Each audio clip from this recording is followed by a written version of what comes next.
Hello everyone, and welcome to the channel. The freedesktop.org GitLab migration has officially begun, moving its infrastructure to a new instance.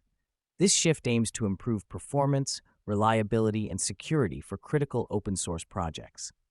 Ubuntu 25.04 will introduce NVIDIA Dynamic Boost support, enhancing power efficiency and performance balancing on compatible laptops with hybrid graphics.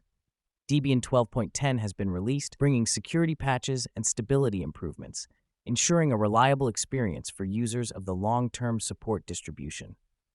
LXD 6.3 is here with pure storage driver integration and improved GPU pass-through, further refining container and virtual machine management for enterprise and cloud environments.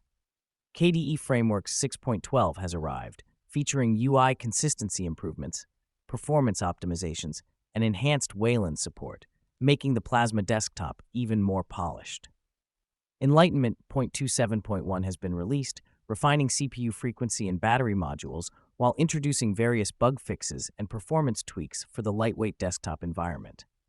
Fedora 42 has entered public beta, shipping Linux kernel 6.14 and GNOME 48. This next-gen release focuses on improved security, better system integration, and enhanced Wayland support. Blender 4.4 is out, bringing major updates to the experimental Vulkan backend, alongside performance boosts and enhanced rendering capabilities for 3D artists and developers. Thank you for watching.